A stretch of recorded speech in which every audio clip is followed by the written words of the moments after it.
We're looking live now at the Carolinas. That's up here at Atlantic Beach, already taking a little bit of a beating. That's a big swell off in the distance, very high surf.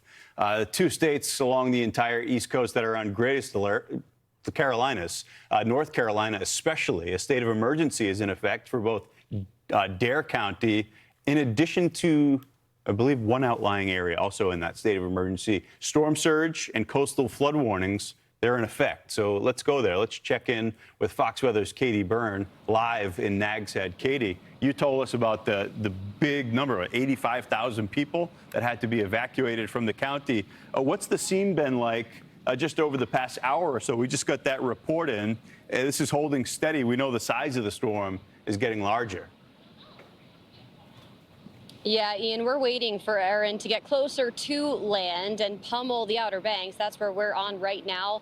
We're starting to see the beach clear out a bit. We've got the Fox flight team showing us an above look of what things look like here. You can see they're up above me just flying over that water, which we know we're seeing offshore buoys clocking waves as tall as 9.5 feet, and that's only expected to get bigger too. So right where we are at Jeanette's Pier, I think you'll be able to see there's a fishing pier next to me. This is a hot spot for the surfing community. Surfers are allowed outside into that water, but there's none of them out there, which I think you can tell too from that drone view. No surfers that I can see. Saw a couple earlier today, but you do have to have a specific board. And I spoke with lifeguards who've been checking in with some of those surfers who didn't have the right ones.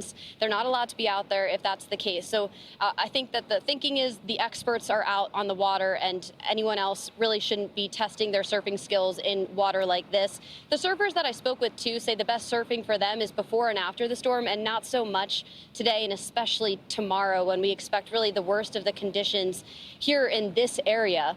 One man I met, he's local, lives in Nags Head, his name's Jaden. He says his concerns really with his friends who are over on the Hatteras Island, which that's where those mandatory evacuations were. But he says some of the ocean rescue team has stayed there just in case if they're needed. So he's worried that they could be stuck there for a while. Yeah, it's a little bit of an excited feeling. I'm a little worried for the people down in Hatteras and Rodanthe and Waves and Salvo and all that stuff. I saw videos of it's already washed over the road down there, so yeah, it's a little bit worrisome. Yeah, back here live with the Fox flight team, another view of those big waves and what we're seeing on the ground and in the air. We know that the concern from officials and people who haven't left the island, if they really have been in those evacuation warnings, is that they're not able to potentially get back in depending on how deep that water gets. So they'll have to wait for the water to go down. And then I know I just heard our Mark Sudduth talking about then the sand is a whole other issue if that's on the one road in and out of that area as well. So all things that are on the table that I'm sure the officials are monitoring and thinking about right now. But you mentioned it, Ian, 85,000, that's a lot of people. We saw all the video of the traffic heading out. And, you know, that's a combination of permanent residents and also the thousands of summer visitors here. There's still many of them in Nags Head. I'm meeting the vacationers. A lot of them actually are from Pennsylvania. And the advice to them from officials here at Nags Head is to have a go bag ready. Some of them are thinking about if they're going to have to go somewhere else and stay with friends nearby. And then also after dark, they're being told to stay inside.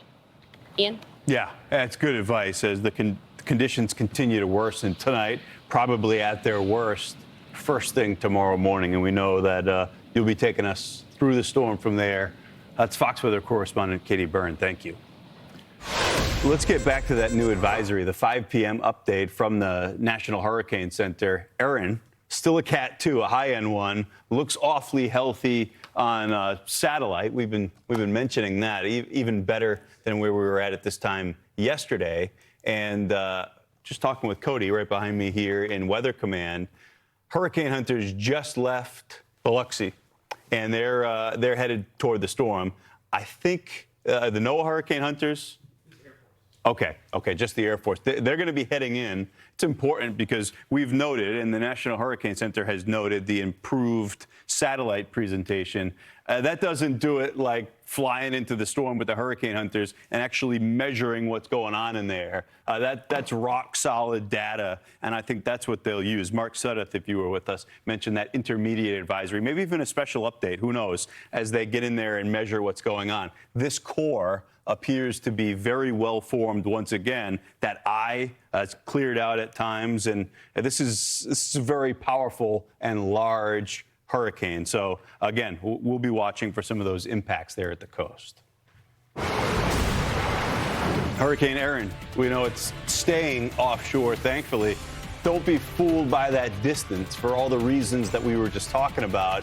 Many impacts, especially right there at the coast. The high surf, the surge, treacherous rip currents, those will be life-threatening. And that's from Florida all the way up the coast to New England. We'll time out more of these hazards